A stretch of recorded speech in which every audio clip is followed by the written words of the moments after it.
পাচ্ছি নতুন দল নিবন্ধনের শর্ত শিথিলের লক্ষ্যে 10% জেলা এবং 5% উপজেলা বা থানায় দলের অফিস এবং ন্যূনতম 5,000 সদস্য থাকার বিধান করা। অর্থাৎ আসলে শর্তটা আগে যেটা ছিল সেটা থেকে শিথিল করা হচ্ছে নতুন দল নিবন্ধনের শর্ত হিসাবে। এটা কি করা হচ্ছে এই যে যারা জুলাই আগস্ট আন্দোলনের নেতৃত্ব দিয়েছে আমাদের ছাত্ররা, তারা যে একটা পলিটিক্যাল পার্টি করবে তাদের সুবিধা দেওয়ার জন্য মাথায় রেখে কি এটা করছেন আপনি? বিধান সংস্কারের মূলনীতি প্রসঙ্গে এই দুটো বিষয় নিয়ে একটু শেষ প্রশ্ন করতে চাই যে অনেকেই বলতেছেন যে ধর্ম নিরপেক্ষতা শব্দটা বাদ দেওয়াটা এত জরুরি কেন ছিল, যেখানে আসলে সংখ্যা গুরু যারা বেশি সংখ্যায় যারা আছেন তাদের থেকে যারা সংখ্যায় কম আছেন তাদের অধিকার আমাদের রক্ষা করাটাই হওয়া উচিত, কারণ তারা ভালনারেবল। তো সেই ক্ষেত্রে ধর্মনিরপেক্ষতা বাদ দিলে তাদের অধিকারটা আমরা রক্ষা বেশি করতে পারবো না কম করতে পারবো সেটা একটু দেখার বিষয়। আরেকটি বিষয় হচ্ছে যেহেতু বিএনপির দলটি প্রতিষ্ঠিত হয়েছে, তার দলটির নামের মধ্যেই আছে যে তারা বাংলাদেশ জাতীয়তাবাদী দল, তাদের 31 দফার মধ্যেও আছে তারা যা কিছুই করতে চায় সব এই জাতীয়তাবাদের ভিত্তিতে করা যায়। তো জাতীয়তাবাদটি কি বাদ দেওয়া হয়েছে বিএনপিকে একটু চাপে রাখার জন্য, বিপদে ফেলার জন্য? ধর্মনিরপেক্ষতা থেকে বাদ দেওয়া হয়েছে সংখ্যালঘুদের কথা? রাষ্ট্র সংস্কার কমিশন, রাষ্ট্র কিভাবে সংস্কার করা যায় এবং নির্বাচন কমিশনের সংস্কার করা হয়েছে, এটা কি উপলক্ষে বা কি উপলব্ধি করা হয়েছে?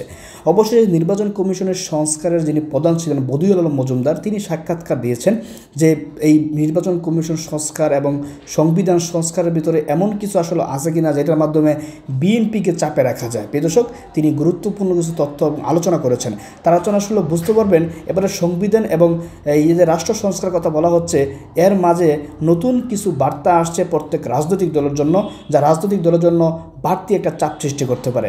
কি সেই শর্তগুলো চলুন আমরা সম্পূর্ণ আলোচনা শুনবো খালেদ মহিউদ্দিনের, এরপর বিস্তারিত আলোচনা করব। অনেক ধন্যবাদ। জনাব বদিউল আলম মজুমদার, আপনি যে সুপারিশ করেছেন বা আপনার কমিশন যে সুপারিশ করেছেন সেগুলি একটু বোঝার জন্য অনেকগুলি কমিশনের আপনাদের সুপারিশ নিয়ে একটু প্রথমে একটু আপনার কাছে একটু জেনে নিতে চাই। যেমন আমরা একটি সুপারিশে দেখতে পাচ্ছি নতুন দল নিবন্ধনের শর্ত শিথিলের লক্ষ্যে 10% জেলা এবং 5% উপজেলা বা থানায় দলের অফিস এবং ন্যূনতম 5,000 সদস্য থাকার বিধান করা। অর্থাৎ আসলে শর্তটা আগে যেটা ছিল সেটা থেকে শিথিল করা হচ্ছে নতুন দল নিবন্ধনের শর্ত হিসাবে।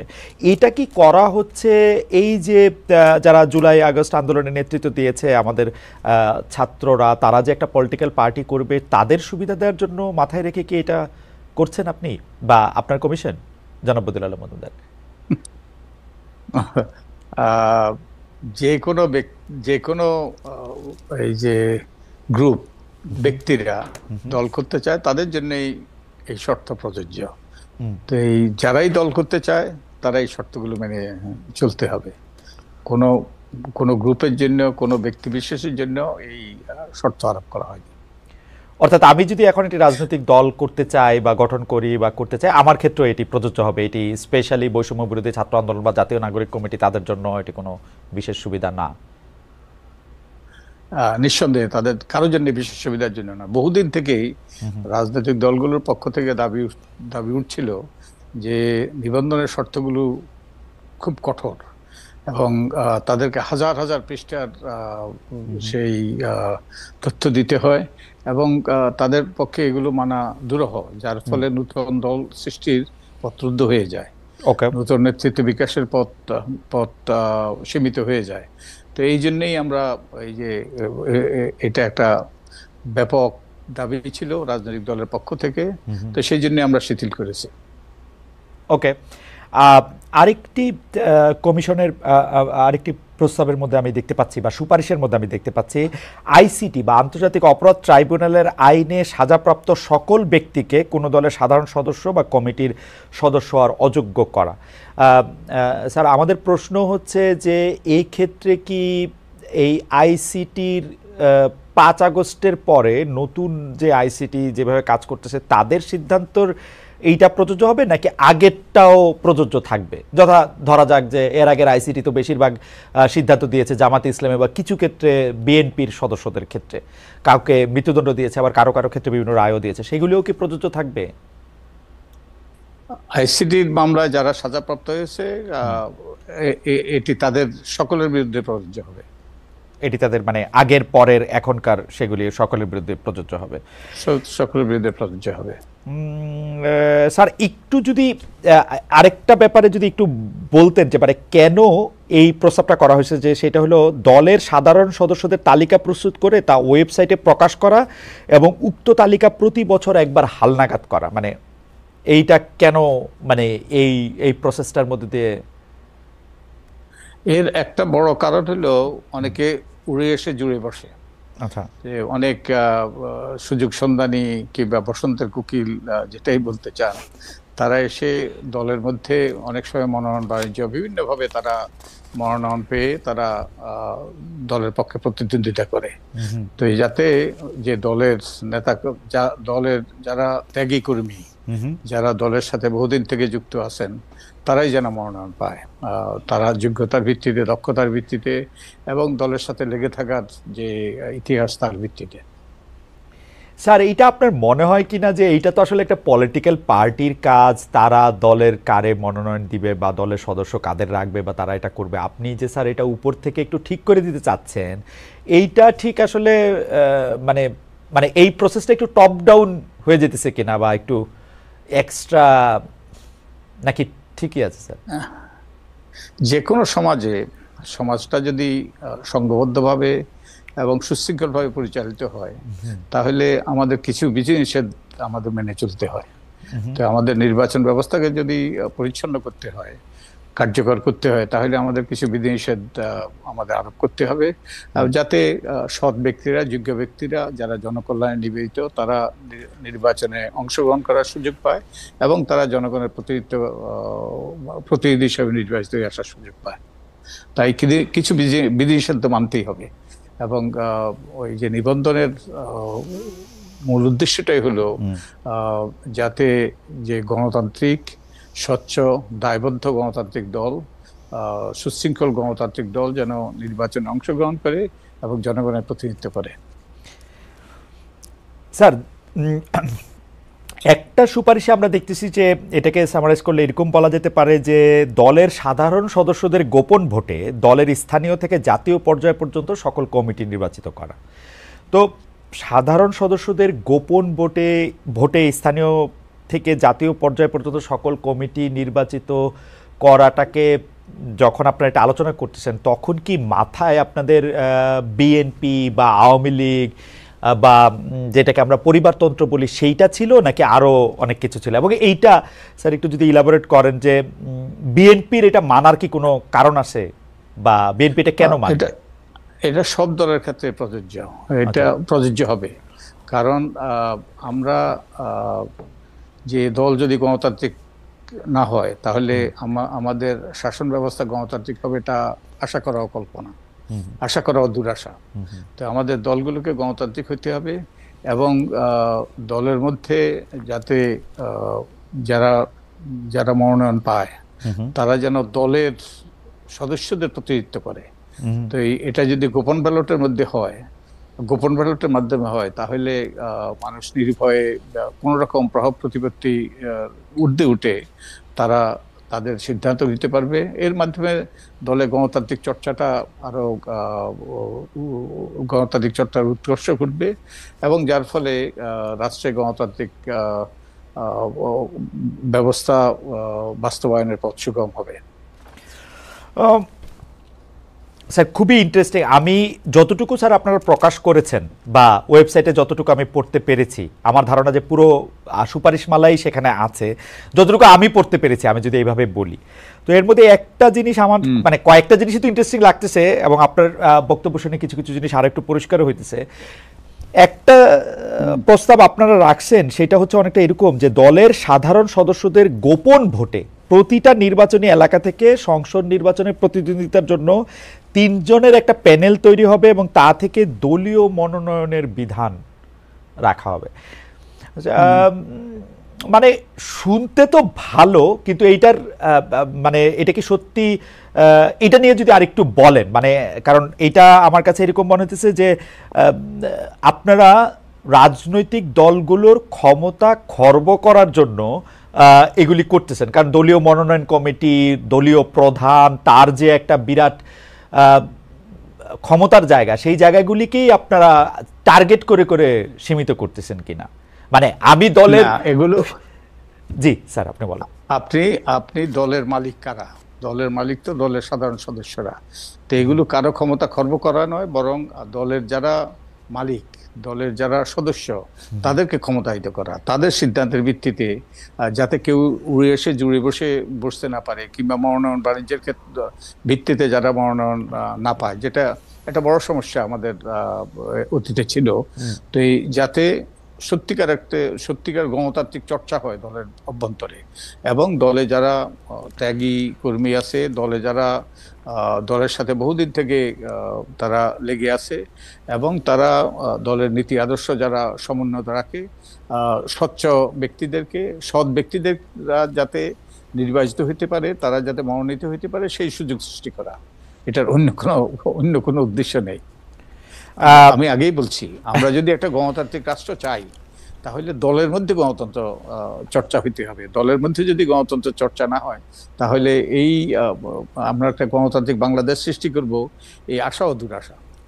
জনাব বদিউল আলম মজুমদার, আপনার কাছে কি মনে হয় না যে এইটা যারা আমরা এই দল করব বা কোনো রাজনৈতিক দল করব, সেটা বিএনপি করে, আওয়ামী লীগ করে, জামায়াত করি, জাতীয় পার্টি করে বা বৈষম্য বিরোধী ছাত্র আন্দোলন করে, তাদের এইটা ঠিক করে নেওয়ার অধিকার আছে? যেমন আমি যদি বৈষম্য বিরোধী ছাত্র আন্দোলন করে এইটা চাই যে আমি আজকে মনোনয়ন পাবো কি পাবো না, সেটা সাধারণ সদস্যরা ভোট না দিয়ে মাহফুজ সাহেব ঠিক করুক, তো এটা তো চাওয়ার অধিকার আমার আছে। বা তারেক সাহেব ঠিক করুক আমি আজকে মনোনয়ন পাবো কি পাবো না, বিএনপি যদি আমি করি। মানে এই চাহিদা কি তৈরি হয়েছে দলের মধ্যে থেকে যে আমি তারেক সাহেবের নির্বাচিত না হয়ে, নাকি স্যার এটা অতীতে যেইভাবে হয়েছে, এর কারণেই তো আমরা 5ই আগস্ট, আমাদের 5ই আগস্টের ঘটনাগুলি ঘটেছে, আমাদের দেশে স্বৈরতন্ত্র জেগে বসেছে। তা আমরা যদি, আমি আগেই বলেছি যে গণতান্ত্রিক চর্চা সর্বস্তরে করতে হবে। আমাদের রাজনৈতিক দলে যদি গণতান্ত্রিক চর্চা না হয়, এবং রাজনৈতিক দলের সদস্যদের যদি সেই অধিকার না থাকে, তাহলে এটা তো ওই যে তাহলে আর একটা গণতান্ত্রিক কাঠামো দাঁড়াইলো না। আমাদের গণতান্ত্রিক রাষ্ট্রের জন্য গণতান্ত্রিক দল দরকার, আমাদের প্রত্যেক ক্ষেত্রেই গণতন্ত্রের চর্চা দরকার। তো এই গণতন্ত্রের চর্চার লক্ষ্যেই আমরা এটা করেছি। আপনি যে দেশে আছেন সেই দেশে প্রাইমারি হয়, আপনি জানেন যে প্রাইমারি ভিত্তিতে দলের সদস্যরা, কোনো কোনো ক্ষেত্রে এগুলো উন্মুক্ত প্রাইমারি হয়, তৃণমূল থেকে প্রার্থী নির্ধারিত হয়। তৃণমূল থেকে আস্তে আস্তে তারা ওই যে সারা দেশে, যেমন প্রেসিডেন্সিয়াল ইলেকশনে সারা দেশে তারা প্রাইমারিতে বিজয়ী হয়ে শেষ পর্যন্ত তারা প্রার্থী হয়ে ভোটে প্রতিদ্বন্দ্বিতা করে জিতে আসে। তো গণতন্ত্রের চর্চা, আমরা যদি গণতান্ত্রিক ভবিষ্যৎ চাই, তাহলে আমাদের অতীতে যে সকল ত্রুটি বিচ্যুতি আছে সেগুলোর অবসান ঘটাইতে হবে, গণতান্ত্রিক চর্চা সর্বক্ষেত্রে করতে হবে। তো আমরা কেউ যদি উপর থেকে চাপিয়ে দেয়, তাহলে আর সেখানে সেই অতীতে যা ঘটেছে তাই ঘটবে আমাদের। আমরা কি সেই ভবিষ্যৎ চাই? আমার তো মনে হয় সেই ভবিষ্যৎ যাতে আবার পুনরাবৃত্তি না ঘটে, তার জন্যই কিন্তু 5ই আগস্টের সেই আমরা স্বৈরাচারকে বিদায় করেছি। না, এটা একটা তো প্রক্রিয়া স্যার বটেই যে আমরা আসলে কিরকম গণতন্ত্র চাই, কিন্তু আমাদের প্রশ্ন, আপনারা যখন এই সুপারিশগুলি করেছেন, সেই সুপারিশগুলি করার সময় যারা রাজনৈতিক দল সমর্থন করেন বা করেন, তাদের মতামত তো নিশ্চয়ই আপনারা নিয়েছেন। তারা আসলে কি চেয়েছে? তারা কি এরকমই চায় যে মানে তারাও একটা এম্পাওয়ারমেন্ট চায়? আচ্ছা আচ্ছা আচ্ছা, তারাও এম্পাওয়ারমেন্ট চায়। আমরা একটা, আমাদের ওয়েবসাইটে আছে, আমরা একটা জরিপ করেছি, এবং এই জরিপে অনেকগুলো প্রশ্ন আমরা করেছি, অনেক বিষয়ে আমরা তাদের মানুষের মতামত নিয়েছি, এবং আমরা এই সকল সুপারিশগুলো আমরা প্রণয়ন করেছি। যে এগুলো আমাদের উর্বর মস্তিষ্কের থেকে আসে নাই, আমরা বহু ব্যক্তির মতামত নিয়েছি, রাজনৈতিক দলের আমরা সুপারিশ নিয়েছি। এই সকলের মতামত, সকলের প্রস্তাব সবগুলো সমন্বিত করে আমাদের সর্বোচ্চ বিভাগ বুদ্ধি খরচ করে আমরা এই প্রস্তাবগুলো করেছি। আমরা মনে করেছি যে এতে জনমতের প্রতিফলন ঘটবে, এবং একই সাথে আমাদের একটা গণতান্ত্রিক ভবিষ্যৎ সৃষ্টির পথ সুগম হবে। জনাব বদিউল আলম মজুমদার, আপনার এই সুপারিশমালা দেখে বা আপনাদের এই সুপারিশমালা দেখে ভবিষ্যতে কেউ এই প্রশ্ন করবে না তো যে বর্তমানে যারা ক্ষমতায় আছেন ছাত্ররা তাদের কথা আপনারা বেশি শুনেছেন? যেমন দর্শকদের মধ্যে একটা অংশ বলছেন যে 21 বছর বয়স সীমা যে করা, মানে রাজনীতিতে আসার জন্য বা এমপি নির্বাচন করার জন্য, বা এই প্রস্তাব যে করা, এটাও আসলে একটা বিশেষ গ্রুপের পরামর্শেই এটা করা হচ্ছে কিনা? What is it? তা আমি এই প্রস্তাবটা কিন্তু আমাদের সুপারিশমালায় নেই। আপনি লক্ষ্য করবেন, এটা হলো সংবিধান সংশোধন প্রস্তাবের মধ্যে কমিশন, আপনি তাদেরকে জিজ্ঞেস করতে হবে। আর আমি একটা কথা সুস্পষ্ট করতে চাই, আমরা যে সুপারিশমালাগুলো প্রস্তুত করেছি এতে কারো কোনো প্রভাব ছিল না। আমরা সম্পূর্ণ স্বাধীনভাবে আমাদের বিবেক বুদ্ধি বিবেচনা খরচ করে এবং ব্যাপক জনগোষ্ঠীর সাথে আলাপ আলোচনা করে তাদের মতামতের ভিত্তিতে আমরা এগুলো প্রণয়ন করেছি। সরকারের কিংবা কারোই কোনো রকম প্রভাব ছিল না, আমি এটা সুস্পষ্টভাবে বলতে চাই। এবং আমি আরো বলতে চাই, আমি একজন বয়োজ্যেষ্ঠ মানুষ, আমি জীবনে বহু কিছু করেছি। আপনি যেই দেশে আছেন সেই দেশেও আমি শিক্ষকতা করেছি লম্বা সময়। আমি নেসাতে কাজ করেছি, আমি আরো বহু কিছু করেছি। কিন্তু এই কাজটা ছিল, এই কমিশনের প্রধান হওয়া, এটা ছিল আমার জীবনের সবচেয়ে বড় অ্যাসাইনমেন্ট। এবং এই অ্যাসাইনমেন্টটা, কারণ এটা খুব কম লোকের জীবনে ভাগ্য জুটে যে একটা জাতির নির্বাচন ব্যবস্থাকে পরিচালিত করা, একটা গণতান্ত্রিক ব্যবস্থাকে কার্যকর করা, এটা আমি তো মনে করি, এবং আমার কমিশনের সদস্যরাও, এটা তাদের জন্য একটা অভূতপূর্ব সুযোগ জীবনে, একটা বিরাট। তো আমরা সেইভাবেই এগুলো প্রণয়ন করার চেষ্টা করেছি এবং আমাদের ভবিষ্যৎ বংশধরদের কথা চিন্তা করে, যারা আমাদের যারা আত্মত্যাগ করেছে, যারা চরম আত্মত্যাগ করেছে, তাদের রক্ত যেন বৃথা না যায়, সেই জন্যই আমরা করেছি। কারো স্বার্থ নয়, কারো জন্য বিশেষ বিবেচনা নয়। ডেফিনেটলি আমি আপনাকে মানে চিনি বা ফলো করি, সেটা প্রায় 30 বছর ধরে। আমি দেখেছি যে আপনারা কত ভাবে রাজনৈতিক দলগুলোকে, আজকের বিএনপি, গতকালের আওয়ামী লীগ, তাদেরকে কত ভাবে কত কিছু আপনারা সাজেশন দিতে চেয়েছেন, সুপারিশ করেছেন, এবং কোনো একটা কথা শোনানো কত কঠিন, এটা মানে এটা আমি আপনার সাথে একদম একমত। আমি আরেকটা সুপারিশের প্রসঙ্গে আসি, জনাব বদিউল আলম মজুমদার, যে দলের সদস্যদের চাঁদা ন্যূনতম 100 টাকা এবং কোনো ব্যক্তির কাছ থেকে অনুদান হিসাবে সর্বোচ্চ 50 লাখ টাকা নেওয়ার বিধান করা। এই যে সর্বোচ্চ 50 লাখ টাকা নেওয়ার বিধান করা বা সর্বনিম্ন 100 টাকা চাঁদার এটা বেঁধে দেওয়া, এইটা বিবেচনা করতে গিয়ে আপনাদের আসলে কি কি বিষয় আপনারা লক্ষ্য? আমাদের বিবেচনা হলো দলটা যাতে কারো যেন কুক্ষিগত না হয় এবং দলটাতে যেন আর্থিক স্বচ্ছতা নিশ্চিত হয়। এখন তো আমাদের রাজনীতিতে সবচেয়ে বড় সমস্যা হলো মনোনয়ন বাণিজ্য। কত টাকা, এটা অদৃশ্য ব্যয়, আমরা কেউ জানি না কত টাকা ব্যয় হয়, কত টাকার লেনদেন হয়। এবং এই জন্যই কিন্তু আমাদের সংসদ এবং ব্যবসায়ীদের করায়ত্ত। এই জন্যই আমাদের সংসদ সদস্যদের বিরুদ্ধে এত অভিযোগ। তো আমরা যে রাজনৈতিক দলগুলো গণতান্ত্রিক হইতে হবে, একই সাথে আর্থিকভাবে স্বচ্ছ হইতে হবে। এবং এটা 50 লাখ টাকা হইতে পারে, এটা 30 লাখ টাকা হইতে পারে, কিংবা আরো বেশি হইতে পারে। কিন্তু দলটা যেন কারো কুক্ষিগত না হয় এবং একই সাথে যেই অর্থই লেনদেন হয় এটা যেন ব্যাংকিং চ্যানেলে হয় এবং এটা যেন স্বচ্ছতার ভিত্তিতে ব্যয় হয় এবং এগুলো যেন তারা অডিটেড হিসাব নির্বাচন কমিশনে জমা দেয় এবং এগুলো যেন নির্বাচন কমিশনের নিরীক্ষণের সুযোগ হয়। তো আমি বারবার করে বলছি, একটা দল যদি গণতান্ত্রিক না হয়, দল যদি স্বচ্ছ না হয়, দল যদি দায়বদ্ধ না হয় এবং দল যদি সিন্ডিকেটের মতো আচরণ করে, যেটা অতীতে করেছে, তাহলে কিন্তু আমাদের অতীতের যে ইতিহাসের পুনরাবৃত্তি ঘটবে, আমরা কেউ চাই না। এইটা কি আপনি চান যে শুধু মানে নিরীক্ষা বিভাগে এটা নিরীক্ষা করতে পারুক, নাকি পাবলিক ডকুমেন্ট হিসেবে এটা থেকে যাক, যে আমিও ওয়েবসাইটে দেখতে পাবো যে কে 50 লাখ টাকা চাঁদা বিএনপি বা জামাতকে বা আওয়ামী লীগকে দিল? আপনার এবং আপনার দর্শকদের জন্য আমি একটা তথ্য দিতে চাই। এই নির্বাচন কমিশনের রাজনৈতিক দলের হিসাব নিকাশ, অডিটেড হিসাব নিকাশ জমা দিতে হয় নির্বাচন কমিশনে বহু বছর আগে। আমি এই সকল হিসাব নিকাশের তথ্য চেয়েছিলাম।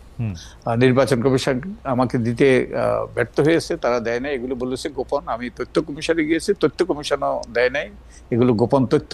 শেষ পর্যন্ত আমি আদালতে গিয়েছিলাম এবং আদালতে রায় হয়েছে যে যে কোনো তথ্য যে যে কর্তৃপক্ষ, ওই যে তথ্য অধিকার আইনি কর্তৃপক্ষ মানে এই যে নির্বাচন কমিশনের মতো সরকারি অফিসগুলো এবং সরকারি কর্তৃপক্ষ, সরকারি প্রতিষ্ঠানগুলো, তাদের কাছে যেই তথ্য আছে সেগুলো public information subject to disclosure. তো এগুলো তারা দিতে বাধ্য এবং যে কোনো ব্যক্তি এই তথ্য পেতে পারে। সো এগুলো অবশ্যই যে পাবলিক হইতে হবে। ওকে, তার মানে হচ্ছে যে আপনি তহবিল ব্যবস্থাপনায়, দলের তহবিল ব্যবস্থাপনায় মানে এখন স্বচ্ছতা নিশ্চিত করতে এটা যাতে একদম একটা ওপেন, বইটা যাতে ওপেন থাকে, নিরীক্ষিত আয় ও ব্যয়ের হিসাব, এটা একদমই আপনারা এটা বলতেছেন। ইন্টারেস্টিং, আপনারা সুপারিশ করতেছেন যে দলের সংসদ নির্বাচনে দলীয় মনোনয়নের জন্য দলের 3 বছরের সদস্য পদ থাকা বাধ্যতামূলক করা। এখন যদি বৈষম্য বিরোধী ছাত্র আন্দোলন আগামীকাল অথবা আমি আগামীকাল কোনো রাজনৈতিক দল প্রতিষ্ঠা করি, তাহলে আমাদের ক্ষেত্রে কি হবে? যাদের দল 3 বছর ছিল না, অবশ্যই তাদের তো আর ওই 3 বছরের বাধ্যবাধকতা প্রযোজ্য হবে না। যারা নতুন দল তারা সেই বাধ্যবাধকতার আওতায় আসবে না, নতুন দল বাধ্যবাধকতা আসবে না। আপনারা একদম স্পেসিফিকলি বলতেছেন যে দলের লেজুর ভিত্তিক ছাত্র, শিক্ষক, শ্রমিক সংগঠন, ভাতৃপুত্রী বা যে কোনো নামেই হোক না কেন না থাকার বিধান করা, এবং এটার আরেকটা আছে যে যে কোনো নামেই হোক না কেন বিদেশে শাখা না থাকার বিধান করা। এই দুইটাই যদি একটু বলেন যে এটা কেন ক্ষতিকর, মানে ছাত্র, শিক্ষক, শ্রমিক সংগঠন কি ঘোষণা দিয়ে শ্রমিক লীগ শ্রমিক দল করবে না, মানে ছাত্র লীগ ছাত্র দল করবে না? ওকে, আমি আমার ব্যক্তিগত অভিজ্ঞতা থেকে বলছি। আমি নিজে ছাত্র রাজনীতি করেছি। আমি 69-এর গণ আন্দোলনের সময় আমার সামান্য একটি ভূমিকা ছিল। আমি তখনকার ইকবাল হল, এখনকার জহুরুল হলে আমি সাধারণ সম্পাদক ছিলাম। 69-এর গণ আন্দোলন পরিচালিত হয়েছে সেই হল থেকে। তা আমার বাস্তব অভিজ্ঞতা আছে। সেই সময় এক ধরনের ছাত্র রাজনীতি ছিল এবং আমি ব্যক্তিগতভাবে সেই ছাত্র রাজনীতির পক্ষে। কিন্তু লেজুর ভিত্তিক ছাত্র রাজনীতি, এটা ছাত্র রাজনীতি নয়, এটা হলো ছাত্রদেরকে ব্যবহারের রাজনীতি, ছাত্রদেরকে লাঠিয়াল হিসেবে ব্যবহারের রাজনীতি। এবং এই জন্যেই এই যে বিশ্ববিদ্যালয় সম্পর্কে বা পাবলিক বিশ্ববিদ্যালয় সম্পর্কে যে সকল অভিযোগ, আমরা এগুলোকে সন্ত্রাসের আখড়ায় পরিণত করেছি। এবং এটা আমাদের এই শিক্ষার মান, শিক্ষকদের রাজনীতি, ছাত্রদের রাজনীতি, এগুলো শিক্ষার মানে ধস নামার একটা বিরাট ভূমিকা পালন করেছে। এই ধরেন আপনি যে দেশে আছেন সেই দেশের সেই সব এই যে টেকনোলজি কোম্পানি, এগুলো আমাদের প্রতিবেশী দেশের আইআইটিতে পড়া। আমাদের একটা আইআইটি আছে, আমাদের এরকম কোনো একটা প্রতিষ্ঠান আছে? কোনো একটা প্রতিষ্ঠান নাই। কারণ আমরা এই প্রতিষ্ঠানগুলো ধ্বংস করেছি আমাদের দলীয় স্বার্থে, ব্যক্তি স্বার্থে, এবং যার ফলে আমাদের সেই রকম শিক্ষা প্রতিষ্ঠান গড়ে উঠতে পারে নাই।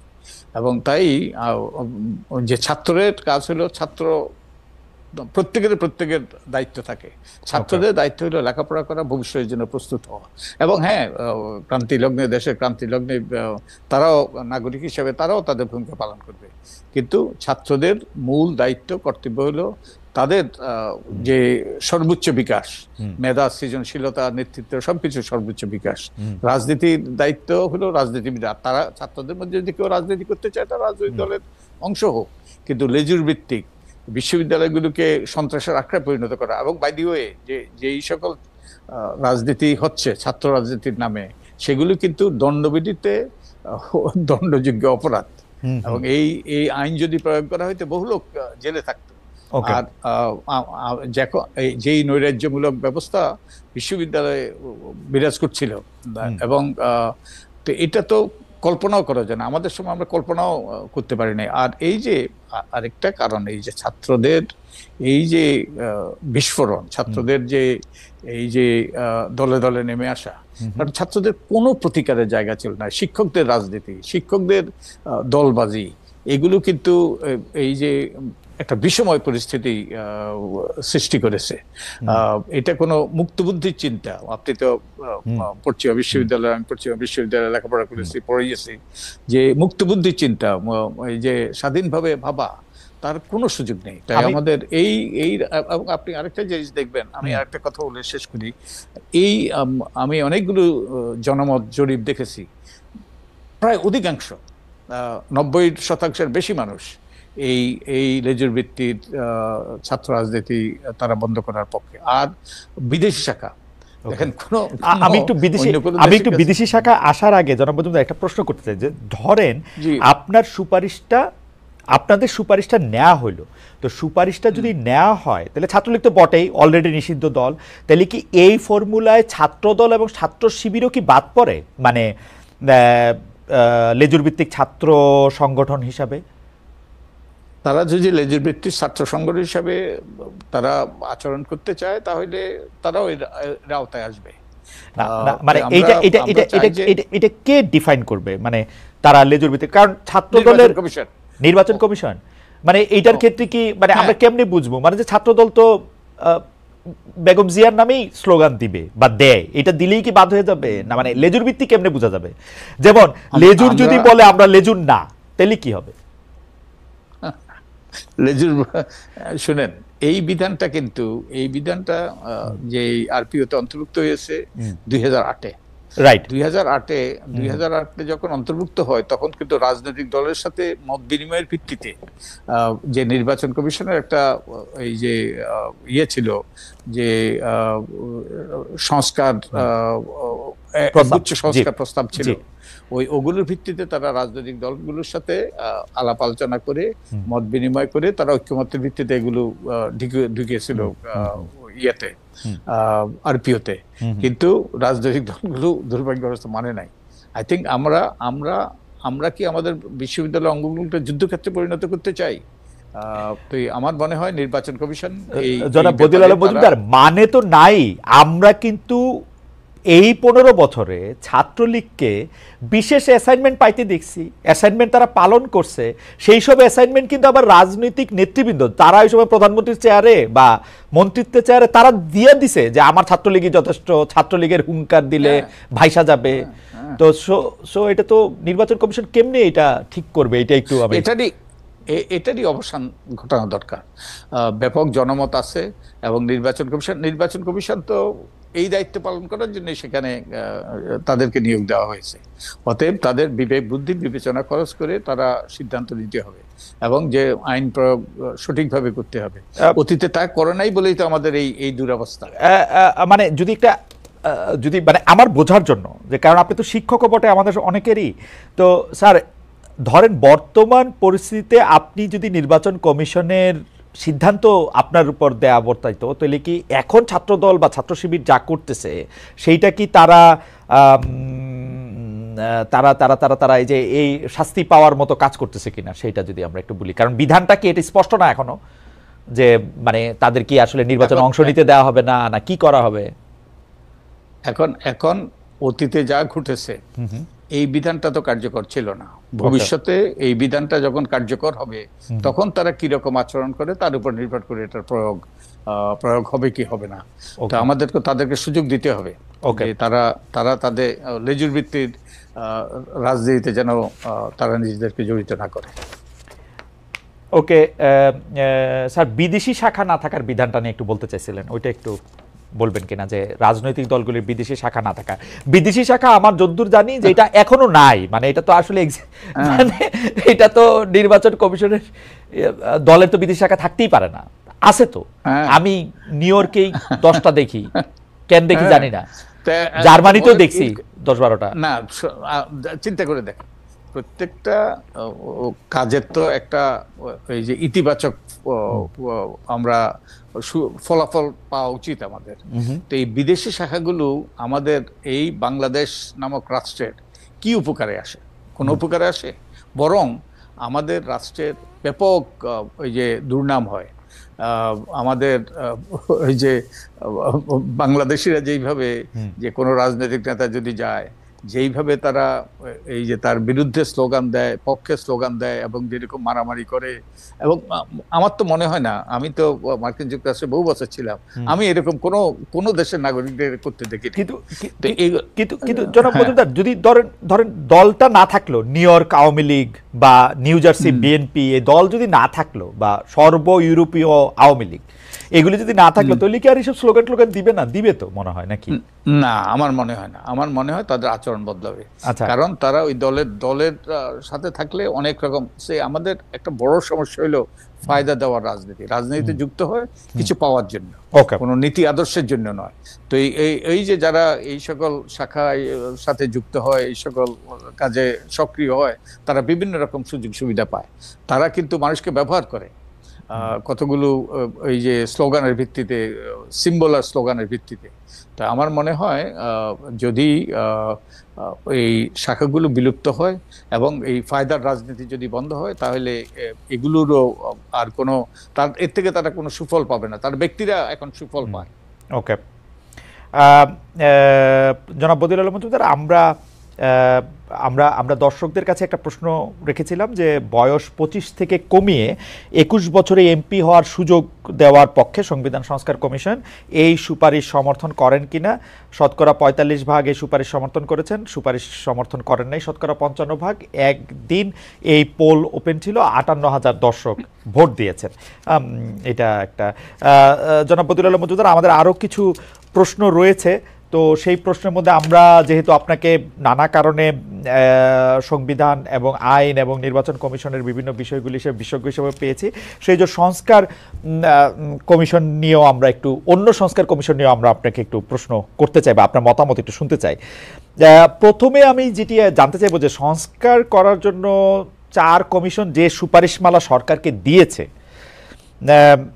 যেখানে গণতন্ত্রকে আমরা বলতে পারি প্রাতিষ্ঠানিক রূপ দেওয়ার জন্য, প্রশাসনকে নিরপেক্ষ করার জন্য, জবাবদিহি নিশ্চিত করার জন্য অনেক সুপারিশ করেছে, কিন্তু এই সুপারিশগুলি কি গত 54 বছরের সমস্যার আলোকে নেওয়া হয়েছে, নাকি এই সমস্যাগুলি চিহ্নিত করার ক্ষেত্রে, কারণ নানা ধরনের সমস্যা আমাদের রয়েছে, সমস্যা চিহ্নিত করার ক্ষেত্রে শুধু জুলাই আগস্ট বা শেখ হাসিনার 15 বছরের সরকারের বিভিন্ন দুষ্কর্মকেই আসলে মাথায় বেশি রাখা হয়েছে?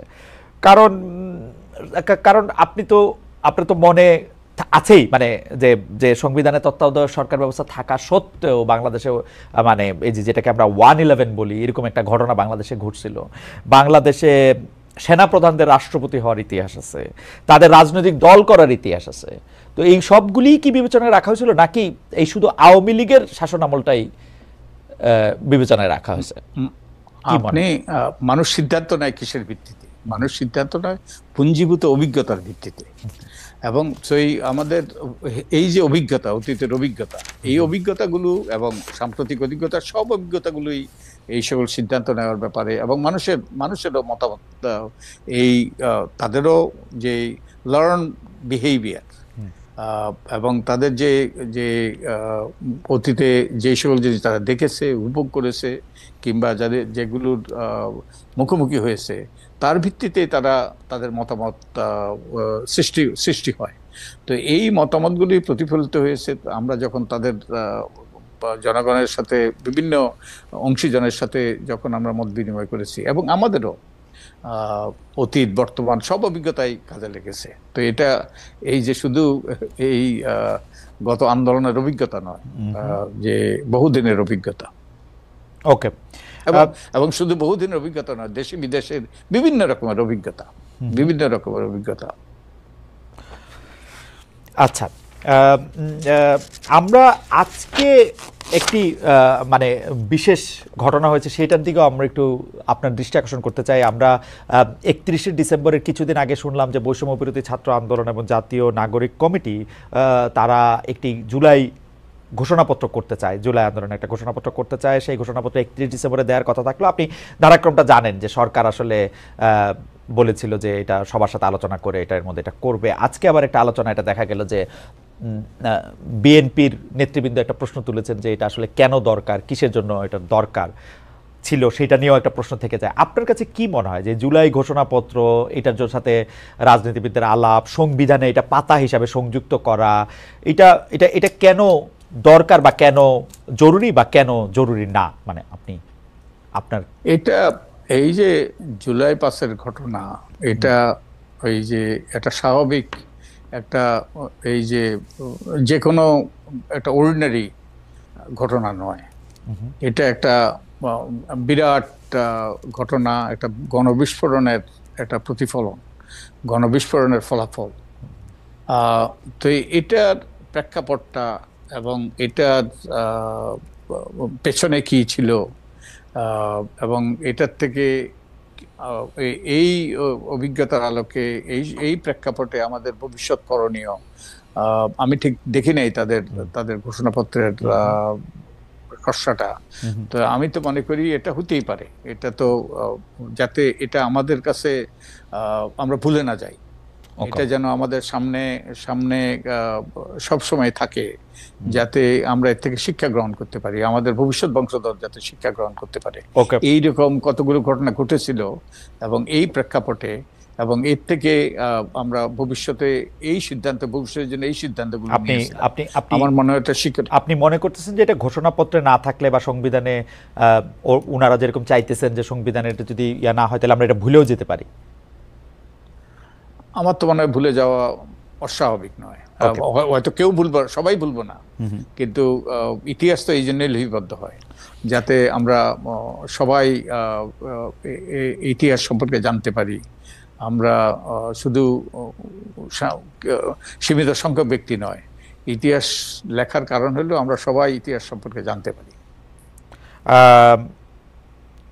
সংবিধান সংস্কার কমিশনের প্রস্তাব, বাংলাদেশের দুটি বিষয়ে আপনার একটু মতামত জানতে চাইবো। যে বাংলাদেশের নাম পরিবর্তন করা, সেটা জনগণতান্ত্রিক বাংলাদেশ রাখা, গণপ্রজাতন্ত্রী বাংলাদেশের বদলে, এবং মূলনীতি পরিবর্তন করা, মানে গণতন্ত্র, সমাজতন্ত্র, ধর্মনিরপেক্ষতা এবং জাতীয়তাবাদের বদলে গণতন্ত্রকে রেখে সাম্য, মানবিক মর্যাদা, সামাজিক সুবিচার, বহুত্ববাদ এবং গণতন্ত্র, এই পাঁচটি রাখা।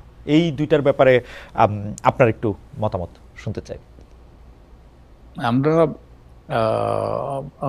প্রথমটা কি ছিল আপনার, মানে বাংলাদেশের নাম পরিবর্তন করা, নাম পরিবর্তন। ওকে, নাম পরিবর্তন। আমাদের বাংলাদেশটা পিপলস রিপাবলিক অফ বাংলাদেশ।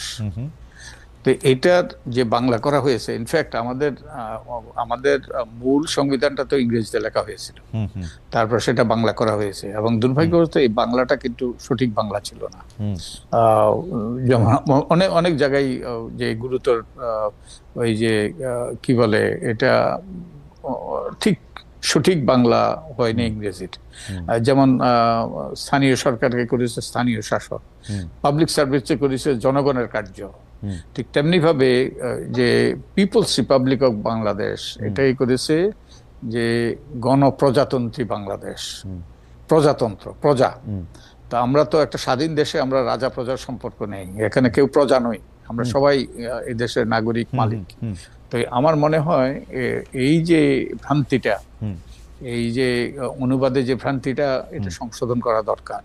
তো এই আমার মনে হয় এটাই বেস্ট ওই অল্টারনেটিভ, যে এর চেয়ে ভালো আমি তো কোনো অল্টারনেটিভ ভাবতে পারি না। এবং কেউ যদি ভালো অল্টারনেটিভ আসতে, মানে এর চেয়ে ভালো অল্টারনেটিভ যদি কেউ নিয়ে আসতে পারে, প্রস্তাব করতে পারে, আমি নিশ্চিত এগুলো বিবেচনা নেওয়া হবে। তার মানে কি জনাব বদিউল আলম মজুমদার, মানে আমাদের ইংরেজি নামটা পিপলস রিপাবলিক অফ বাংলাদেশই থাকতেছে, অনুবাদটার ব্যাপারে জনগণতান্ত্রিক বাংলাদেশ এরকম প্রস্তাব করা হইতেছে? আমি নিশ্চিত বলতে পারবো না, কারণ এটা আমাদের প্রস্তাব নয়।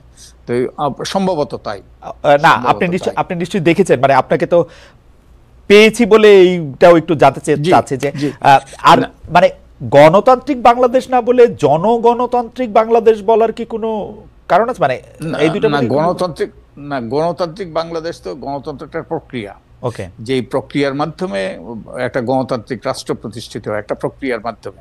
তো এটা তো আমরা একটা বাংলাদেশের জনগণকে, সব জনগণকে নিয়ে যে বাংলাদেশ, তাকে আমরা ওই আখ্যায়িত করছি এই শব্দ দিয়ে। আমারে অনুবাদ করতে দিলে তো আমি জনগণের বাংলাদেশ করতাম, মানে যেহেতু আমরা মালিক, সংবিধানেও বলা হচ্ছে যে আমরাই মালিক, তো আমি তো তাই। এবং এই প্রস্তাব বহুদিন থেকে আছে, বহুদিন থেকে দাবি করা হচ্ছে, এবং বহু রকম অসঙ্গতি আছে এই যে আমাদের বাংলা ভার্সনের মধ্যে। তো এগুলো আমার মনে হয় আমাদের সুযোগ এসছে এগুলোকে পরিচ্ছন্ন করার, এগুলোকে ক্লিন আপ করার। ওকে, এই মূলনীতির প্রসঙ্গে আসি, মানে মূলনীতিটা তো নিশ্চয়ই আপনি দেখেছেন যে 4টি মূলনীতির বদলে 5টি মূলনীতির প্রস্তাব করা হয়েছে শুধু গণতন্ত্রকে ঠিক রেখে, বাকি 4টি বলা হচ্ছে যে 3টির বদলে 4টি: সাম্য, মানবিক মর্যাদা, সামাজিক সুবিচার এবং বহুত্ববাদ। আপনার মতামত শুনে আমি আমার প্রশ্নটি করতে চাই আর কি, যে আপনি মনে করেন আমাদের আমাদের আমাদের মুক্তিযুদ্ধটা হয়েছিল কেন? মুক্তিযুদ্ধে সেখানে যেই মুক্তিযুদ্ধের যে দলিল ঘোষণা, সেই ঘোষণাতে কিন্তু এই 4টি জিনিসে ছিল।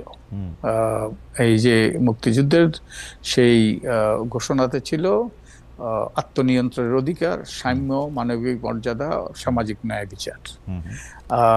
তো আমার তো মনে হয় না আমাদের যেই কারণে আমাদের বীর মুক্তিযোদ্ধারা প্রাণ দিয়েছে, রক্ত দিয়েছে, এবং যারা চরম আত্মত্যাগ করেছে, এবং এই ঘোষণার ভিত্তিতেই কিন্তু মুক্তিযুদ্ধ হয়েছে।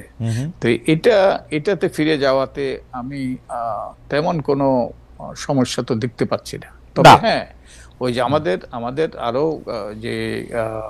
যে ধর্মনিরপেক্ষতা এবং জাতীয়তাবাদ এগুলো নিয়ে বিতর্ক হইতেই পারে। এই প্রস্তাবগুলো দেওয়া হয়েছে যাতে এখন মানুষ তাদের মতামত দিতে পারে এবং তার ভিত্তিতে একটা সিদ্ধান্ত পৌঁছতে পারে। তো আমার মনে হয় যে এই যৌক্তিকতা হলো এগুলোই কিন্তু আমাদের ওই যে স্বাধীনতার ঘোষণায় ছিল, মুক্তিযুদ্ধ যার ভিত্তিতে মুক্তিযুদ্ধ হয়েছে। তো আমি তো যৌক্তিকতা দেখি, এবং অন্যগুলো নিয়ে বিতর্ক হবে এবং একটা আমরা সিদ্ধান্তে পৌঁছবো জাতি হিসাবে, আমি আশা করি। ওকে, এমনি কি আপনি নিজেও মুক্তিযুদ্ধের মধ্যে তা আপনার অংশগ্রহণ ছিল, আপনি এই শব্দগুলি যেগুলি বলছেন, যেগুলি মূলনীতি হিসাবে, এই সাম্য, মানবিক মর্যাদা, সামাজিক সুবিচার, এগুলি একটা আরেকটা থেকে কিভাবে আলাদা? মানে আমি জানি যে এটা নিয়ে নিশ্চয়ই আপনি বিস্তারিত বলতে পারবেন, কিন্তু আপনার কাছে কি এগুলো আলাদা মনে হয়? আমার কাছে তো সাম্য, মানবিক মর্যাদা, সামাজিক সুবিচার মানে একটা বললে আর একটা বলতে লাগে না, এরকম লাগে। হ্যাঁ, আমরা তো এমন একটা বাংলাদেশ সৃষ্টি করেছিলাম, যেই বাংলাদেশ পাকিস্তানের আমলের যে ব্যবস্থা ছিল তার থেকে ভিন্ন। আমাদের মধ্যে অসাম্য ছিল, আমাদের মর্যাদাহীনতা ছিল, এবং সোশ্যাল জাস্টিস ছিল না, সোশ্যাল জাস্টিস ছিল না। ওগুলোই কিন্তু তখন গুরুত্বপূর্ণ বিষয় ছিল। আমাদের আত্মনিয়ন্ত্রণ অধিকার হরণ করা হয়েছিল, যে বাংলাদেশ আওয়ামী লীগ নির্বাচনে জিতেছিল। তখন তো বাংলাদেশ আওয়ামী লীগ ছিল না, তখন আওয়ামী লীগ নির্বাচনে জিতেছিল, কিন্তু সেই তাদেরকে ক্ষমতায় যেতে বিরত করা হয়েছে। তো ওই প্রেক্ষাপটটা আমাদের মনে রাখতে হবে।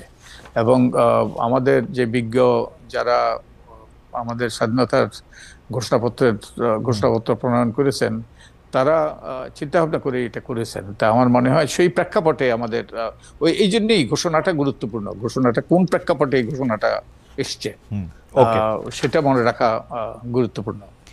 আমার ছোট করে একটু জানতে চাইবো যে একদিকে মনে হচ্ছে যে এই সরকার এই চেতনা আসলে সংবিধানে থাক বা না থাক ধারণ করে, কারণ প্রতিবারই এই কথাগুলি বলা হয়, মানে যেগুলিকে আমরা সাম্য, মানবিক মর্যাদা, সামাজিক সুবিচার, গণতন্ত্র যেগুলি কথা বলতেছে, এবং বহুত্ববাদ বটে।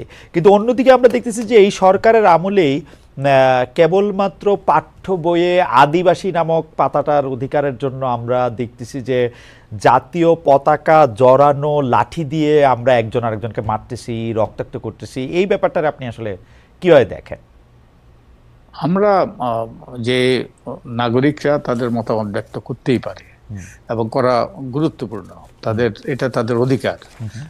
তবে এটা কোনোভাবেই এখানে সহিংসভাবে এটা বন্ধ করা এটা কোনোভাবে কাম্য নয়।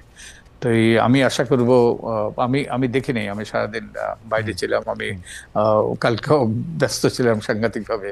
তো আমি শুনেছি যে আমাদের এই যে আদিবাসী গোষ্ঠী তারা যারা রাস্তায় নেমেছিল তাদের উপর হামলা করেছে। তো এটা নিন্দনীয় এবং এগুলো কোনোভাবে কাম্য নয়, এগুলো বন্ধ হওয়া দরকার।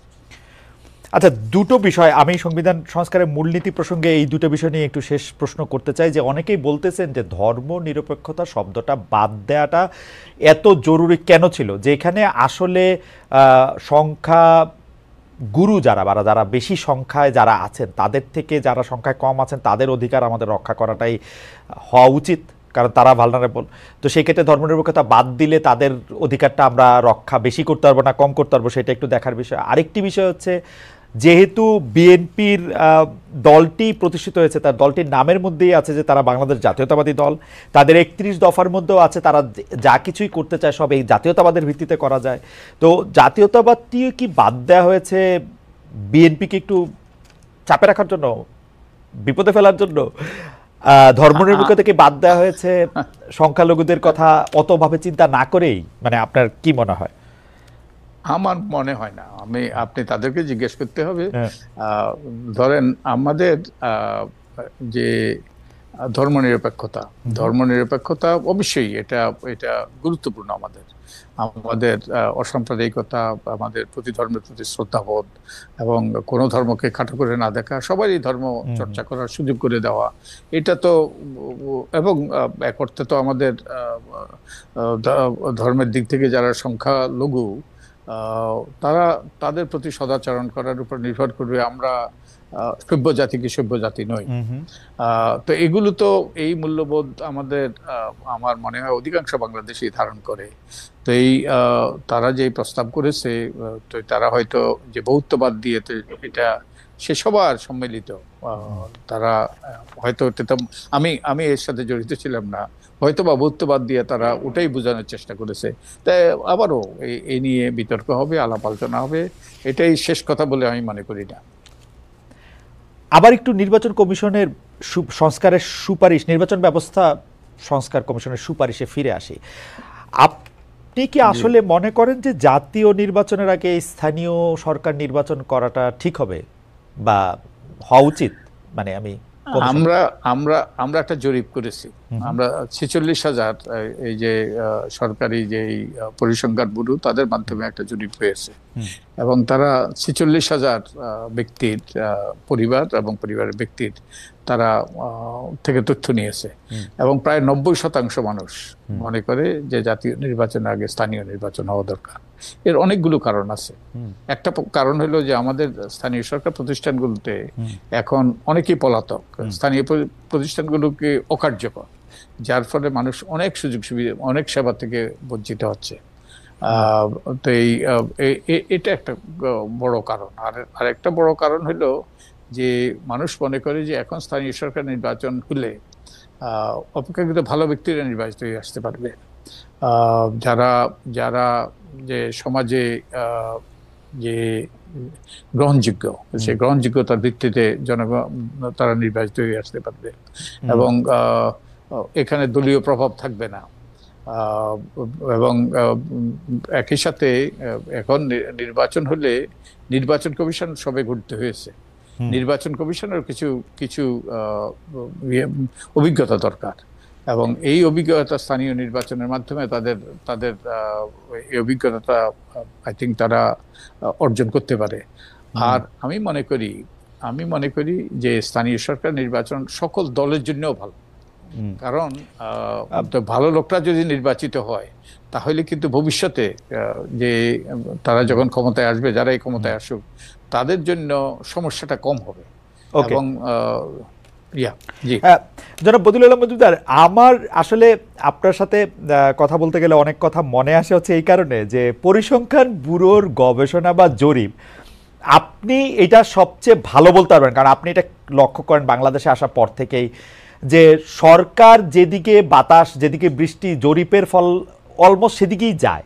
তো এইটা কি মনে হয় না যে এই সরকার আরও বেশ কিছুদিন ক্ষমতায় থাকতে চায়, তার ফলে নির্বাচন দিয়ে, জাতীয় নির্বাচন দিয়ে পরবর্তী রাজনৈতিক সরকার আসার জন্য সে কিছু টাইম বাই করতে চায়, তার মধ্যে থেকে সেটা তার একটা, আমি এটাকে কি বলবো, তার এটা লক্ষ্য বা কায়েমি উদ্দেশ্য বইলা সে এগুলি বইলা কিছু সময় নষ্ট করতে চায় এবং জরিপেও তার আমরা মানে কি বলে যে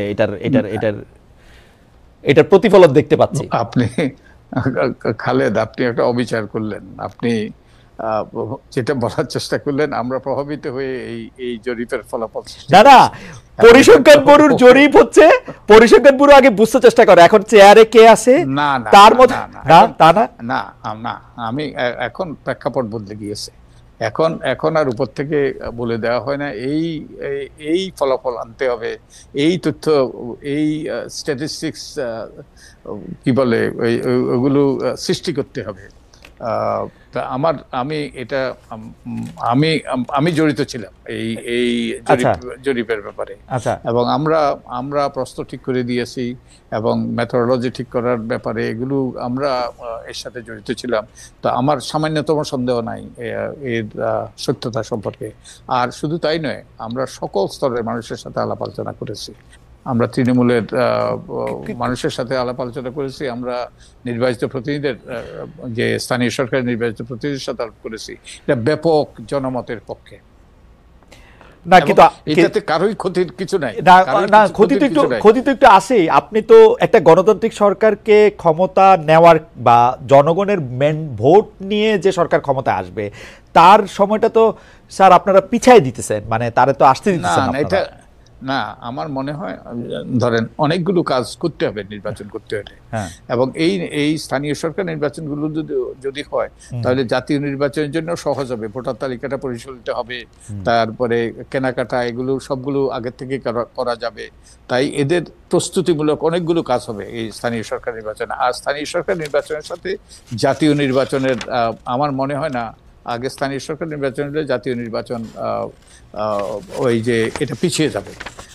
আমার মনে হয় স্থানীয় সরকার নির্বাচনের যৌক্তিকতাটা, সেই স্থানীয় সরকার কেন? স্থানীয় সরকার হলো স্থানীয় প্রতিনিধিদের মাধ্যমে স্থানীয়ভাবে সমস্যা সমাধান করা। এটা প্রিন্সিপাল আছে, সাবসিডিয়ারিটি প্রিন্সিপাল। সাবসিডিয়ারিটি প্রিন্সিপাল হলো সমস্যা যেখানে, সমাধান সেখানে। সব সমস্যা কিন্তু স্থানীয়, এবং তাই স্থানীয় সরকারের মাধ্যমেই অধিকাংশ সমস্যা সমাধান হওয়া উচিত।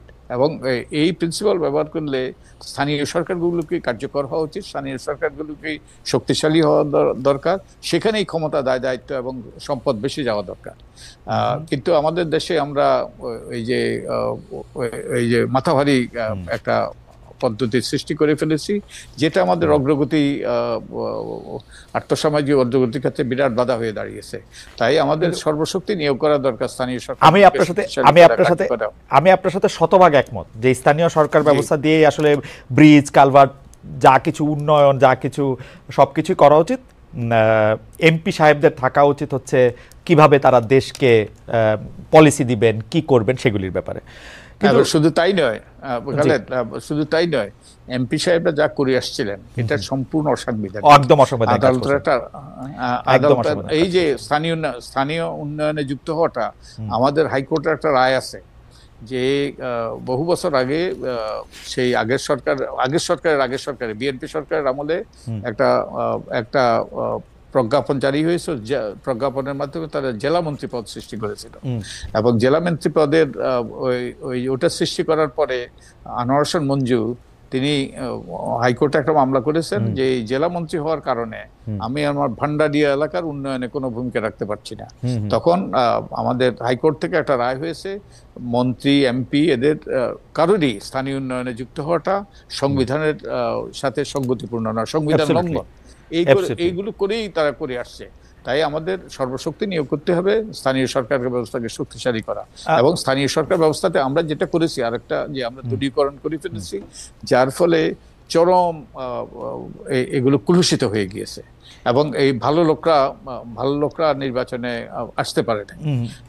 তো আমাদের এবং এই যে নির্বাচিত সরকারের পরে হলে দুর্ভাগ্যবশত যে ভালো লোকদের পথ আবার রুদ্ধ হয়ে যেতে পারে। তাই আমরা মনে করি, এবং সাধারণ মানুষ এটা খুবই ইন্টারেস্টিং যে নির্বাচনের পরে হইলে ভালো লোক না হইয়া কতগুলি মানে পথ রুদ্ধ হয়ে যেতে পারে। এটা একটা ভালো আশঙ্কাই। কিন্তু কিন্তু কিন্তু কিন্তু জনাব বদিউল মজুমদার, আপনি একজন গণতন্ত্রের চ্যাম্পিয়ন হিসেবে আপনি কি চান না যে আমরা হচ্ছি প্রজাতন্ত্রের মালিক, আমরা জনগণ, তো আমাদের সিদ্ধান্তেই কেউ রাষ্ট্র ক্ষমতা পরিচালনা করুক, এটা যত দ্রুত সম্ভব। মানে কারণ শেখ হাসিনা তার 15 বছরের শাসন আমলে আমাদের কি কি যে করছে, 2014 সালে হঠাৎ করে দেখাইলো একজনের ভোট না পাইলেও সরকার গঠন হয়ে যেতে পারে। 18 সালে দেখাইলো যে পরে আমরা এটা জানতে পারলাম, বুঝতে পারলাম, দেখতেও পারলাম। আমরা তথ্য প্রমাণ দিয়ে দেখিয়েছি, প্রমাণ দিয়ে এগুলো জি হ্যাঁ জি, অন্যায়। 18 সালের নির্বাচনটা কিরকম করে করলো, 23 সালের নির্বাচনটা কিরকম করে করলো, তো আমরা বা 24 সালে, তো আমরা কি এখন ভোট দেওয়ার জন্য উন্মুখ না? আমরা আমাদের মালিকানার দলিলটা নেওয়ার জন্য কি আসলে অনেক উন্মুখ না Sure. এর মধ্যে?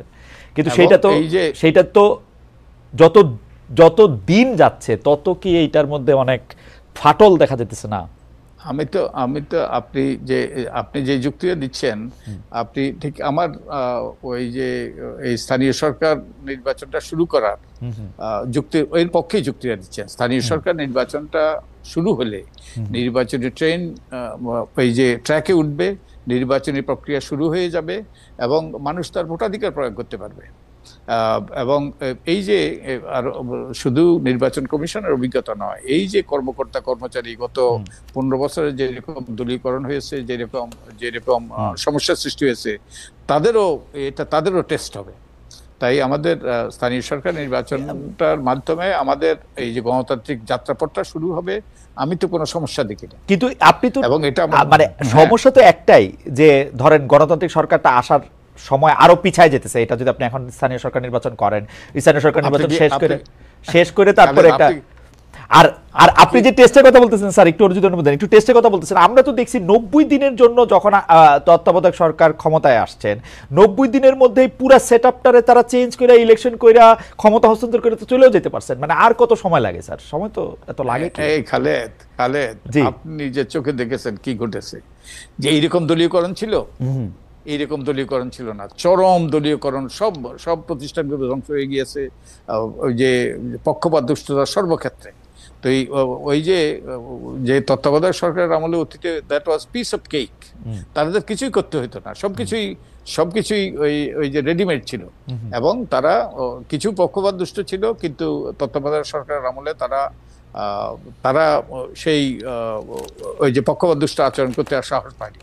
কিন্তু এই যে গত 15 বছরে তো ওই যে পদ্মা নদীর অনেক জল বয়েছে এবং প্রেক্ষাপট সম্পূর্ণ ভিন্ন এবং চরম দলীয়করণ সব জায়গায়, সেই যে বিভিন্ন স্তরে, সব স্তরে দলীয়করণ। না, কিন্তু আমার কাছে মনে হয় যে সর্বস্তরে দলীয়করণ যেহেতু এটা আদর্শের ভিত্তিতে হয় নাই, হইছে কায়েমি স্বার্থের ভিত্তিতে। মানে শেখ হাসিনা তাদেরকে সরাসরি মানে টাকা দিয়ে, ক্ষমতা দিয়ে, সুবিধা দিয়ে যেহেতু তাদেরকে এটার মধ্যে আনছে, শেখ হাসিনা যেহেতু নাই, তারা আর এটা ফলো করবে না, আই এম শিওর।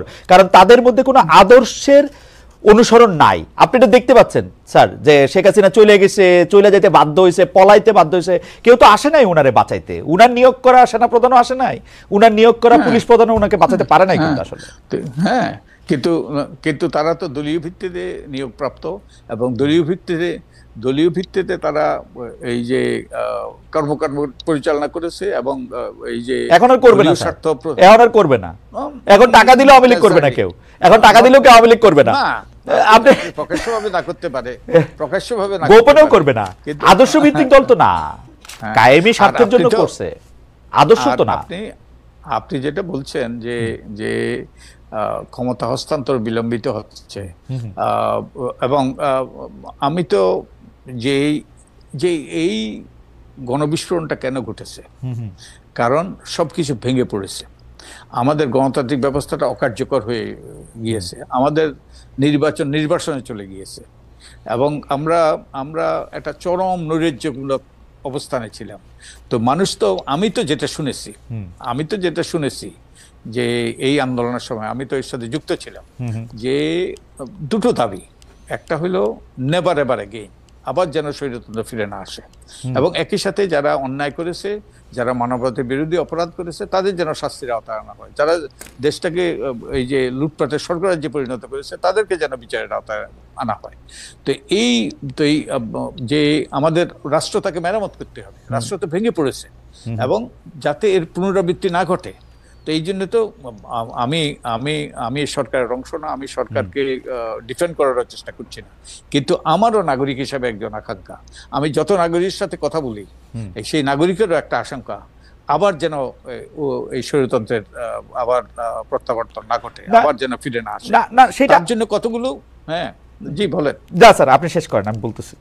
তার জন্য কতগুলো পদ্ধতি, প্রক্রিয়া পরিবর্তন দরকার, প্রতিষ্ঠানের পরিবর্তন দরকার। তো এই জন্য তো কিছু সময় তো দিতে হবে। আর এই সরকারটা তো অবৈধ সরকার নয়। এই সরকারটা এসছে জনগণের দাবিতে, জনগণের আত্মত্যাগের ফলে। এই সরকার এসছে জনগণের স্বার্থ, ওই যে যাতে জনগণের স্বার্থে এবং কল্যাণে কতগুলো জিনিস যে পরিবর্তন আসে, পদ্ধতি, প্রক্রিয়া এবং প্রাতিষ্ঠানিকভাবে কতগুলো পরিবর্তন আসে। তো তারা জনগণের সেই ম্যান্ডেট তাদের কাছে আছে, এবং এবং আমাদের সবাইকে এই সুযোগটা দিতে হবে যাতে আবারও আমরা পুরানো অবস্থাতে ফিরে না যাই। জনাব বদিউল আলম মজুমদার, আমার শেষ মানে প্রশ্ন বা প্রসঙ্গ যদি আমি এরকম করে বলি, প্রশ্ন না প্রসঙ্গ বলি, যে আমি সাদা চোখে যেটা দেখতে পাই সেটা হচ্ছে যে এখন নির্বাচন চায় না হচ্ছে যারা সরকারে আসে, এবং যারা একটু পরে রাজনৈতিক দল হবে, বৈষম্য বিরোধী ছাত্র দল, তারা তাদের রাজনৈতিক দল করে জনগণের কাছে চায় গিয়ে তাদের একটু গোছানোর জন্য তাদের একটু টাইম দরকার। আর চায় না জামাতে ইসলামী, কারণ জামাতে ইসলামী আসলে পারবে না, মানে যত আসন তারা পায় তত পাবে না, তারা চায় না। আবার এদিকে বিএনপি চায়, কারণ বিএনপি ভাইবা বসে রয়েছে যে তারা আসলে তারা পাবেই। তো স্যার, এইটা একটা মনে হয় না যে এটা আমরা আসলে খুব সাদা কালো এইভাবে চিন্তা করতেছি না, আমরা যে যার কমফোর্টেবল চেয়ারে আছি সেই জায়গা থেকে ব্যাপারটা চিন্তা করতেছি, এরকম মনে হয় না? মনে হয় না যে প্রফেসর ইউনূস আরো বেশি দিন, তার উপদেষ্টা মণ্ডলী আরো বেশি দিন রাষ্ট্র ক্ষমতায় থাকতে চান বলে ইলেকশনটা নিয়ে তারা? আমার মনে হয় না, আমার মনে হয় না। খালেদ, এটা আপনার মতামত কিংবা অন্য কারো মতামত, কিন্তু আমি গ্রামে গঞ্জে ঘুরি এবং আমি বহু লোকের সাথে আমার দৈনন্দিন নিত্য নৈমিত্য আমার যোগাযোগ আছে, প্রতিদিন আমার যোগাযোগ হয়, এবং আমি বহু জায়গায় গিয়েছি। এই আমরা এই কমিশনের কাজের জন্য বহু জায়গায় গিয়েছি। মানুষ, আমি তো দেখি মানুষ, সর্বস্তরের মানুষ পরিবর্তন চায়, সর্বস্তরের মানুষ আর অতীতের পুনরাবৃত্তি চায় না। তো আমার মনে হয় আমাদের একটু ধৈর্য ধরলে, এবং এটা সবার জন্যই কল্যাণকর হবে, আমরা যদি কতগুলো পরিবর্তন আনি, এই পরিবর্তনগুলো আমাদের গণতান্ত্রিক ব্যবস্থাটাকে সুসংগত করতে, আমাদের নির্বাচন ব্যবস্থাকে পরিচালিত করতে সহায়ক হবে, এবং যারা ক্ষমতায় আসবে তাদের জন্য এই যে ভবিষ্যতে রাষ্ট্র পরিচালনা করা সহজ হবে। চিন্তা করে দেখেন, অতীতের কথা চিন্তা করে দেখেন, আমাদের এই 2007-8 সালে তখন সংস্কারের কথা উঠেছিল, ওটাই গালি হিসেবে পরিণত করা হয়েছে, এবং সংস্কারবাদী বলে গালি দেওয়া হতো। তখন যদি এই সংস্কারগুলো করতাম, তখন যদি পরিবর্তনগুলো করতাম, এবং এরপরে যে প্রতিশ্রুতিগুলো দিয়েছিল আওয়ামী লীগ তাদের দিন বদলের সনদে, সেগুলো যদি বাস্তবায়িত হইতো, বাংলাদেশ ইতিহাস ভিন্ন হইতো। তাই আমাদের একটু ধৈর্য ধরতে হবে, আমাদেরকে এই সরকারকে সুযোগ দিতে হবে যাতে কিন্তু আচ্ছা, প্রসঙ্গ যেহেতু শেষ কথা আমার, কিন্তু এই পরিবর্তনের জন্য, এই পরিবর্তনের আকাঙ্ক্ষা আমাদের সবার আছে, এটা আমি একদম আপনার সাথে সবাই স্বীকার করি। আসলে 5 জুলাইয়ের পরে, 5 আগস্টের পরে আমাদের সবার এই চিন্তাই হয়েছিল যে আর কোনোদিন এরকম একটা জায়গায় আমরা হয়তো ফেরত যাব না। কিন্তু এই পরিবর্তনের জন্য দামটা আমাদের একটু বেশি দিতে হইতেছে কিনা? আমি আজকে একজন দেখতেছিলাম যে একজন সিনিয়র সাংবাদিক, তিনি দেশে আসছিলেন অনেক আশা নিয়ে, তিনি বলে গেলেন যে একটাই খালি লাভ হয়েছে, সেটা হচ্ছে শেখ হাসিনা চলে গেছে, আর বাকি তো সবই আগের চেয়ে খারাপ দেখি। পরিবর্তনের জন্য আমরা বেশি দাম দিতেছি কিনা আসলে? এখন আমাদের অবশ্যই আপনি যেটা বলছেন, আমাদের আকাঙ্ক্ষা ছিল মানে আকাশচুম্বী। আমাদের ওই যে আমরা চেয়েছিলাম রাতারাতি পরিবর্তন, এটা তো রাতারাতি পরিবর্তন হয় না। আর ওই যে আপনি মূল্যর কথা বলছেন, ওই যে আমি অর্থনীতির ছাত্র হিসাবে বলবো, ওই যে মিল্টন ফ্রিডম্যানকে জিজ্ঞেস করা হয়েছিল যে আপনি, মিল্টন ফ্রিডম্যান একজন ওই যে আইকনিক অর্থনীতিবিদ, ওনাকে জিজ্ঞেস করা হয়েছিল প্রত্যেক সায়েন্টিস্ট, প্রত্যেক ইয়েরা, এই যে তাদের বিশেষজ্ঞরা তাদের ডিসিপ্লিনটাকে এক বাক্যে তারা সংজ্ঞায়িত করতে পারে, তা আপনি বলেন অর্থনীতি সম্পর্কে। উনি বলছেন যে একটা বাক্যতে আমি অর্থনীতি কি জিনিস সেটা বোঝাইতে পারি, ওই যে প্রত্যেক জিনিসেরই একটা মূল্য আছে, everything has a price, nothing is free lunch. তো আমরা যদি একটা গণতান্ত্রিক শাসন চাই, আমরা যদি অতীতের পুনরাবৃত্তি ঠেকাইতে চাই, আমরা যদি ওই সুশাসন প্রতিষ্ঠা করতে চাই, আমরা যদি এই যে দুর্নীতি দুর্বৃত্তায়নের যে স্বর্গরাজ্যে পরিণত করা হয়েছে এটার যদি অবসান চাই, তাহলে কিন্তু আমাদেরকে একটু মূল্য দিতে হবে। জনাব বদিউল আলম মজুমদার, মূল্যটা মানে আমার তো মনে হয় যে সারা পৃথিবীর স্বীকৃত একজন গরিবের ব্যাংকার ডক্টর মোহাম্মদ ইউনূস এইটার মধ্যে আসেন পৃথিবীর সবচেয়ে সজ্জনদের একজন সালেউদ্দিন আহমেদ, মানে আমরা বাংলাদেশি কনটেক্সটে যদি বলি, তারপরও আমরা ভ্যাট আর ট্যাক্স আর ভ্যাট, মানে খুব স্বাভাবিক, বাজারের জিনিসের দাম এদিকে হাত দেওয়া যায় না, অন্যদিকে ভ্যাট আর ট্যাক্স বাড়াইতেছে। তো আইন শৃঙ্খলার কথা আমি না বললাম, আমলাদের বিভিন্ন রকম সমস্যা, 1 ক্যাডার বনাম 26 ক্যাডার, তো কেমনি কি স্যার, মানে এটা? খালেদ, আমি যখন আপনার এই শোর যখন কমেন্ট দেখি তখন অনেককে বলতে শোনা যায়, অনেককে আমি লিখতে দেখি আপনাকে একজন উপদেষ্টা করা হোক। তো আমার মনে হয় আপনাকে, কিংবা ওই যে ফেরেশতা এনে বসিয়ে দিল, আমাদের যেই সমস্যা, যে ব্যাপক সমস্যা, যে সব কিছু ভেঙে পড়া, এই ভঙ্গুর অবস্থার থেকে টেনে তোলা, একটা ওই যে ভিন্ন ভবিষ্যৎ সৃষ্টি করা, সব সমস্যার সমাধান করা, ওই যে আপনার পক্ষেও সম্ভব হইতো না, কোনো মানবের পক্ষে অতি সহজ হইতো না। আমার মনে হয় হ্যাঁ, তাদের ভুল ত্রুটি আছে, তারা সবকিছু ঠিক করছে, এটা আমি বলবো না, এবং অনেক সমালোচনা আছে নিঃসন্দেহে, তারা আরো ভালো করতে পারতো। কিন্তু এটা এমন একটা অবস্থায় আমরা পৌঁছেছিলাম, এটা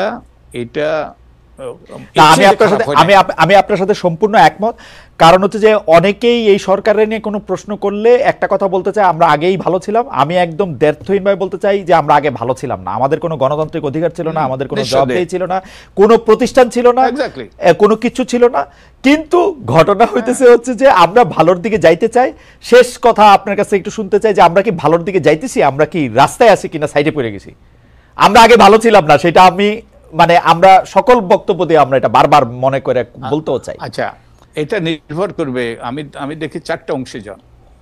একটা হলো সরকার, যেমন আমরা ভালোর দিকে যাওয়ার জন্য আমাদের নির্বাচনী সংস্কারগুলো বাস্তবায়ন হওয়া দরকার, এবং যার মাধ্যমে একটা সুষ্ঠু নিরপেক্ষ নির্বাচনের পথ সুগম হবে। তো এই জন্য 4টা অংশীজন। একটা হলো সরকার, অবশ্যই সরকার এটা চায় অবশ্যই। তারপরে আরেকটা অংশ হলো নির্বাচন কমিশন, আমি তো মনে করি নির্বাচন কমিশন এই পরিবর্তনগুলো চায়। আরেকটা অংশ হলো রাজনৈতিক দল, আরেকটা অংশ হলো জনগণও চায়। এখন আমি তো মনে করি এই বলটা এখন আমাদের এই অংশীজনদের কোর্টে। তারা যদি চায় তাহলে আমরা ভালোর দিকে যাব, আর তারা যদি না চায় তাহলে আমরা ভালোর দিকে যাব না। তো আমার মনে হয় এই 4 অংশীজনের মধ্যে অধিকাংশই কিন্তু চায় যে ভালোর দিকে যাওয়া। তো আমরা সবাই, এবং জনগণের একটা দায় আছে, জনগণকে সোচ্চার হইতে হবে। তারা যদি পরিবর্তন চায়, তারা যদি সংস্কার চায়, তারা যদি পূর্বের অবস্থা ফিরে না যেতে চায়, তাহলে তাদেরকেও সোচ্চার ভূমিকা পালন করতে হবে। কারণ তাদেরকেও সেই কি বলে, এই অতন্ত্র প্রহরী ভূমিকা পালন করতে হবে একটা রাষ্ট্রে। দর্শক আলোচনা শুনে বুঝতে পেরেছেন যে আসলে কারদেরকে উদ্দেশ্য করে রাষ্ট্র সংস্কার করা হচ্ছে। এমনভাবে রাষ্ট্র সংস্কার বা নির্বাচন কমিশন এবং সংবিধান সংস্কার করা হচ্ছে যাতে করে সকলের জন্যই সুবিধা থাকে এবং দেশের সকল জনগণ যেন একই সুবিধা ভোগ করতে পারে। বাড়তি কোনো দল বা কোনো পরিবারের জন্য কোনো বাড়তি কিছু করা হয়নি সংবিধানের ভিতরে। যেভাবে আওয়ামী সংবিধান যেরকম ছিল যে শুধুমাত্র আওয়ামী লীগের জন্য এবং শেখ পরিবারের জন্য বাড়তি সুবিধা ছিল, বাকি দেশের সকল জনগণকে তারা সম্পূর্ণরূপে চাকর বানিয়ে দিয়েছিল। যে দর্শক, আপনারা আলোচনা শুনেছেন, শুনে কেমন লেগেছে অবশ্যই মন্তব্য করবেন।